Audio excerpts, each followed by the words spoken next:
Hello lovely bugs, welcome back to the channel.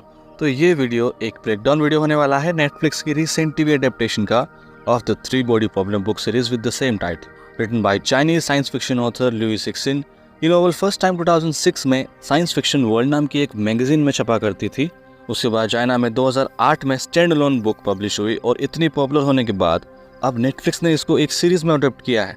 Obviously मैंने ये book नहीं पढ़ी है और इसी वजह से सीरीज देखने में बहुत मज़ा आया है। इतना तो फॉर श्योर है कि जिस तरह इसका सीजन 1 गया है, इसके सीजन 2 का इंतजार सबको रहने वाला है, क्योंकि गेम ऑफ थ्रोन्स के को क्रिएटर्स डेविड बिनॉफ, टी.बी. वीज एंड अलेक्जेंडर वो ने इस सीरीज को क्रिएट किया है।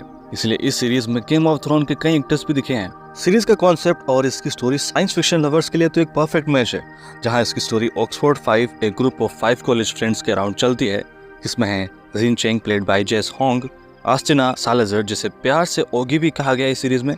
She has done a groundbreaking work in nanofiber technology, played by Isa Gonzalez. Saul Durand, a talented physicist, played by Jovan Adepo. Will Downing, a physicist professor, played by Alex Shop. And Jack Rooney, a snake company owner, played by John Bradley. और इन्हीं Oxford 5 के कंधों पर responsibility है to solve the mystery of Earth's new cosmic problem. First episode से पता चलता है कि किसी अननोन रीजन से साइंस गलत साबित हो चुकी है और एक एक करके दुनिया भर के कई साइंटिस्ट या तो साइंस से अपना नाता तोड़ रहे हैं और या सुसाइड कर रहे हैं। इनकी मेंटोर वेरा वो भी सुसाइड कर लेती है और ये बात जो हैरान है कि उसने ऐसा क्यों किया। पहली बार किसी ने साइंस को चैलेंज किया है और साइंटिस्ट सुसाइड करने में लगे हैं।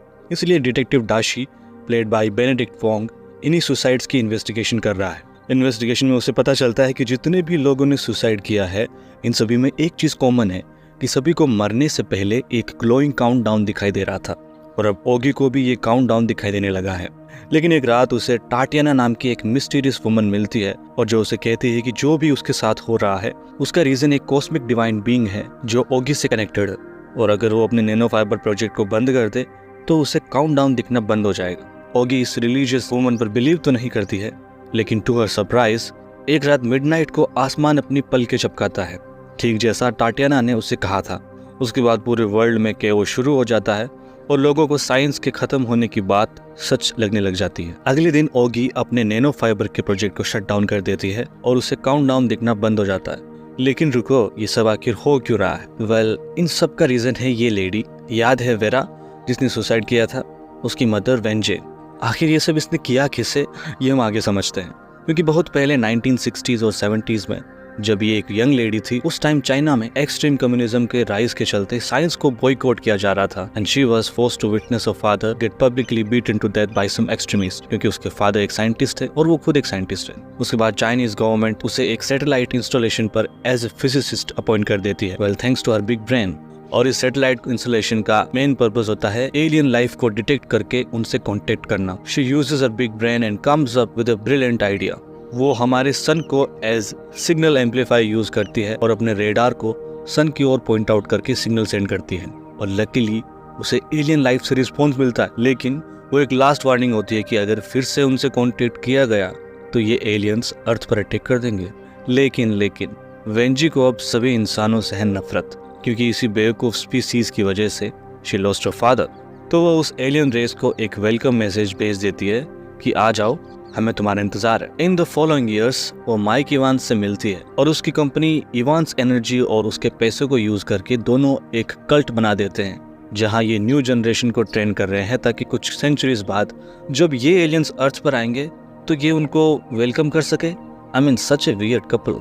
तो वेंजी और इवांस दोनों लव बर्ड से वेरा पैदा होती है और इवांस अपने अपकमिंग गॉड के प्यार में इतना गिर चुका है कि he never mentioned about her daughter throughout his life until Vera commits suicide, और वो बूढ़ा Evans comes at her funeral.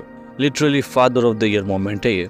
But anyways, ये दोनों कपल एक next generation virtual reality headset की हेल्प से वर्ल्ड्स बेस्ट साइंटिस्ट को रिक्रूट कर रहे हैं। ये एक ऐसा हेडसेट है जिसकी हेल्प से जो एलियंस अर्थ पर आने वाले हैं, एंड बाय द वे जिन्हें सांटी कहा गया है, उन एलियंस की प्रॉब्लम को इस हेडसेट की मदद से समझा जा सकता है। And actually, Santi's planet is stuck in a 3-body star system. इन्हीं 3 स्टार्स के ग्रेविटेशनल पुल की वजह से सांटी के प्लेनेट पर एटमॉस्फेयर स्टेबल नहीं है। कभी आइस एजेस आ रही है तो कभी एक्सट्रीम ओवर हीटिंग हो रही है और कभी ग्रेविटी की वजह से people are pulled up in the sky. What a worst place to be. और इसी वजह से वो तलाश कर रहे हैं एक न्यू हैबिटेबल प्लेनेट की and thanks to Wenjie Earth is their best option. क्योंकि वेरा भी इसी वर्चुअल रियलिटी हेडसेट को यूज कर रही थी मरने से पहले, तो इसीलिए जिन और जैक दोनों इस सुपर रियलिस्टिक सिमुलेशन में जाकर इस मिस्ट्री को सोल्व करने की कोशिश करते हैं कि ये VR हेडसेट सिर्फ कुछ सेलेक्टेड पीपल जो कि साइंस के फील्ड में हैं उन्हें ही क्यों भेजे जा रहे हैं। और ओगी के मना करने के बावजूद भी दोनों इस गेम में बेहिसाब टाइम और ब्रेन पावर स्पेंड करते हैं और आखिरकार जिन को ये पता चल ही जाता है कि VR गेम के पीछे का रीजन दुनिया के स्मार्टेस्ट पीपल को रिक्रूट करना है। अब जिन और जैक को टाटियाना बुलाती है और उनके सामने ये खुलासा करती है कि सांटी नाम की एक एलियन रेस सच में जल्द ही अर्थ पर आने वाली है। और ये सुनकर जैक तो वहां से पहली फुर्सत में कट लेता है because he is a rational man और उसे लगता है कि उसके साथ मजाक हो रहा है। Actually he freaked out a lot, but क्योंकि अब उसे इस मास्टर प्लान के बारे में पता है इसलिए वो इस कल्ट के लिए खतरा है। तो Tatiana killed him by stabbing him in the नेक।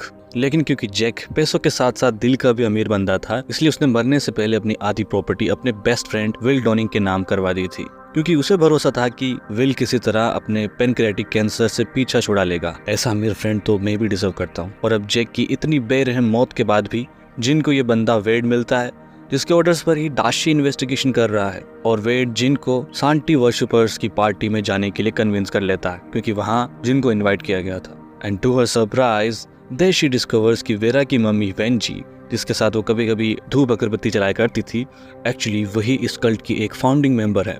उसके बाद पुलिस आती है, फायरिंग होती है, कुछ चोमो वर्शिपर्स मरते हैं और मम्मी जी गिरफ्तार हो जाती है। चलो दोनों में से एक तो पकड़ा गया।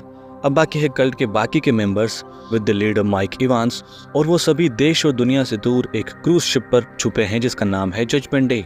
अब वेड के पास है एक मास्टर प्लान। किसी तरह ओगी को कन्विंस कर लेता है वेड कि वो अपने नैनो फाइबर प्रोजेक्ट को रिज्यूम कर ले और Auggie with the help of some engineers hired by Wade एक डेडली वेपन बनाते हैं और जजमेंट डे को करोड़ों पीसेस में काट देते हैं। Mike Evans and every single member of the cult including some little children सब बड़ी ही बेरहमी से मर जाते हैं और ये इस सीरीज का सबसे ब्रूटल और बैड एस सीन है। उसके बाद वेड को उस शिप में एक हार्ड ड्राइव मिल जाती है जिसमें माइक और सांटी के बीच हुई कन्वर्सेशन होती है। वेड और दाशी को इन्हीं कन्वर्सेशन से पता चलता है कि सांटी को माइक के जरिए ह्यूमंस के अनट्रस्टवर्दी और डिस्ट्रक्टिव नेचर के बारे में भनक लग गई है और वो अब ह्यूमंस को कीड़े मकोड़े समझते हैं जिन्हें मारने से किसी को कोई फर्क नहीं पड़ेगा। अब तो पक्का लग गए। उस हार्ड ड्राइव में सोफोन्स नाम की एक फाइल भी थी और उसी टाइम जिन और वेड दोनों उस VR हेडसेट को यूज करते हैं और तब उन्हें पता चलता है एक ऐसा राज जो इस सीरीज का सबसे शॉकिंग मोमेंट होता है। एक्चुअली सांटी कब से इंसानों को देख रहे थे बिल्कुल किसी जासूस की तरह। स्पेसिफिकली बताऊं तो एक ऐसी हाईटेक इम्पॉसिबल टेक्नोलॉजी का यूज करके जिसको एटॉमिक पार्टिकल्स और मल्टीपल डायमेंशंस की हेल्प से क्रिएट किया गया है, जिससे उन्होंने एक ऐसा क्वांटम कंप्यूटर बनाया है जिसका साइज चाहे तो पूरे अर्थ को भी कवर कर सकता है और चाहे तो एक प्रोटॉन जितना भी छोटा हो सकता है, जिनको ये सोफोन्स कहते हैं। इसी की हेल्प से कब से इंसानों को देख रहे थे। सांटी ने 2 सोफोन्स के जोड़े बनाए और एक जोड़ा अर्थ पर भेजा और दूसरा अपने पास रखा। इसी की हेल्प से वो अर्थ के हर एक इंसान को मॉनिटर कर सकते हैं। साला प्राइवेसी नाम की तो चीज ही नहीं बची है। And also they can mess with human vision and human mind. So scary, हाँ। और अब समझ में आता है कि सोफोन्स की वजह से ही ओगी को काउंटडाउन दिखाई दे रहा था और टाटियाना पूरे शहर में एक इनविजिबल घोस्ट की तरह घूम रही थी और इसीलिए दाशी जैक का मर्डर लाइव एंजॉय नहीं कर सकती। पुअर दाशी। उसके बाद भाई साहब पूरे वर्ल्ड को पता चलता है कि सोफोन्स कितने पावरफुल हैं और दुनिया की हर इलेक्ट्रॉनिक डिवाइस की स्क्रीन पर सबको एक साथ एक मैसेज दिखाई देता है, यू आर बग्स। सोफोन्स ने ही आसमान की पलकें झपकाई थी which was not real but A screen mirror over the sky. और जब आसमान में एक बड़ी आंख दिखती है तो बहुत से लोग जिनको घंटा कुछ नहीं पता कि ये सब हो क्या रहा है उनको अपने एग्जिस्टेंस पर ही शक होने लग जाता है। कुछ लोग सुसाइड भी कर लेते हैं और फिर क्या, फिर से केओस शुरू हो जाता है। अफरा तफरी का माहौल दुनिया भर में फैल जाता है।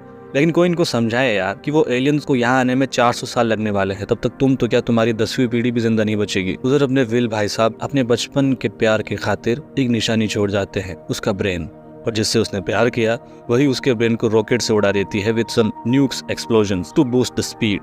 बट कितना फुद्दू आइडिया था, मिशन ही फेल हो गया और विल का दिमाग अंतरिक्ष की अनंत गहराइयों में खो गया। विल बेचारा प्यार का मारा, बट मुझे तो लगता है कि सीजन 2 में विल का कैरेक्टर कुछ बड़ा करने वाला। खैर, उसके बाद यूनाइटेड नेशंस एक वॉल फेसर प्रोजेक्ट क्रिएट करती है ताकि सांटी से सीक्रेसी बनाई जा सके।